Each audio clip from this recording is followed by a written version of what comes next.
guys, it's Sam, and this is my spoiler-free review of The Raven Boys by Maggie Stiefvater. I'm not going to be doing any kind of discussion video for this because this was the random read-alongs group for September and a little bit of October, so there was a live show for that. I will link it down below if you want to hear more of my discussion-y, spoilery type thoughts. This book has been going around booktube, so I'm sure a lot of you have read it, but it is about a group of teenagers who are trying to discover some magical ley lines. Ley lines are kind of sources of magic. They are very still kind of confusing in a way. This is one of those first books where it's not revealing a ton. There is a lot to still be discovered because it is a 4-book series. This book technically follows 5 main characters. There are technically 3 that you really get the perspectives of, but there are 5 characters that you're really following throughout the story. The first character, and arguably the main protagonist, is Blue, and she comes from a magical psychic family. But she herself does not have any kind of psychic abilities. Then there is Gansey, and he is the main Raven Boy in the story. The Raven Boys all come from a private school, and that is their nickname.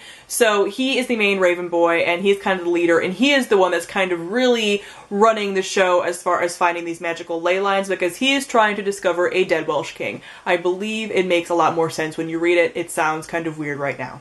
Then there is Adam, and he is on a scholarship for this private school, and so he feels like he doesn't quite fit in. Then there is Ronan, and he is the residential bad boy. He is always getting in fights, there is a lot of mystery surrounding him, and Blue defines him as more Raven than the other Raven boys. Then there is Noah, and he is also kind of mysterious. We really can't get a pinpoint on him because he is never quite around. He just kind of comes and goes as he pleases, and he just seems like he's not quite as real as the other Raven boys. So this first book is introducing all of those characters, introducing the setting and the whole magical ley lines thing, and having all of the characters meet up and go on this magical journey. So first off, before I get too far into it, I do want to mention that this book, while wonderful, was hard for me to read because it did spike my anxiety like nobody's business. I've done a video on anxiety and how it affects my reading, and I will link that on the screen for those of you that are interested in more of this, but while this book I wouldn't necessarily say is scary or horror or anything, it definitely still creeped me out. And that actually is a testament to the writing because this book is so atmospheric.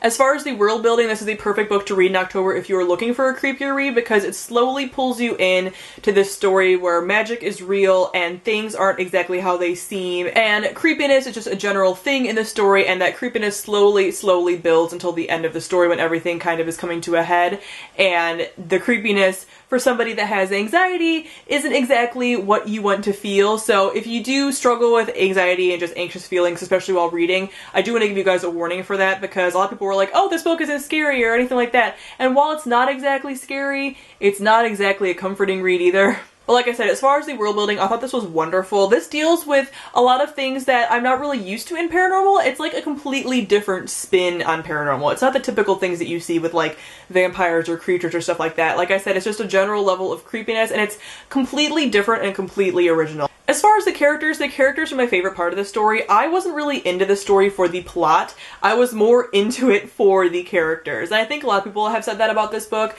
that the whole series is just very character driven and that you really grow to love all of them and really care about all of them. And I was so surprised by how much I did like the characters. While Blue took a little while for me to kind of start to love her, and kind of all the characters really were that way, I just really enjoyed her and how she is very kind of set in knowing who she is, and that is a wonderful, just different, refreshing viewpoint for a protagonist in a YA novel. I think Gansey and Adam are my 2 favorite Raven boys, both of them for different reasons, but Gansey can basically be described as an old man in a teenager's body, and I absolutely adored him, and Adam was just kind of like a young southern gentleman, and both of them were very cute. Again, all of the Raven boys and all of the characters really you grow attached to.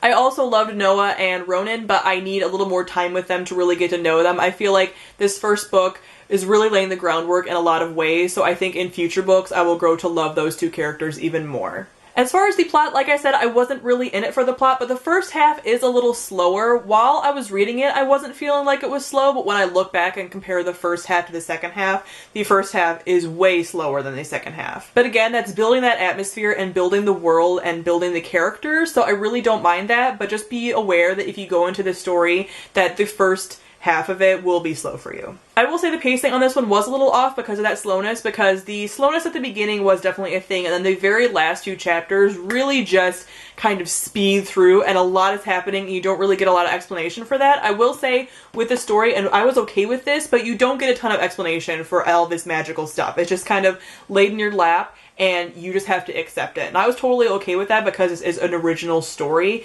and just so different and just so believable because of the atmosphere and everything. But the last little bit of the book, so much is happening and you just have to accept it at face value and just go with it. And it is very fast, and all of a sudden it ends and you're like, that was it. So I will say the pacing on this one was a little off, but ultimately I didn't really mind that much. So overall, I found the writing beautiful and I found the atmosphere wonderful. While creepy and anxiety producing, was still the atmosphere that you want for a story like this. And like I said, the writing was gorgeous, and there were sentences that I just like stopped and stared at because they were amazingly well done. Her prose is unlike anything else I've ever read. It's very distinctly her, and I've never read a book that's quite written like this, and I really enjoyed that. And again, all the characters I really enjoyed, and even though the plot isn't something that I'm particularly into, I still want to continue with the story. I gave this one 4 out of 5 stars. So comment down below and let me know if you have read The Raven Boys and what you thought of it. Thank you all for watching, and I'll see all of you guys soon. Bye!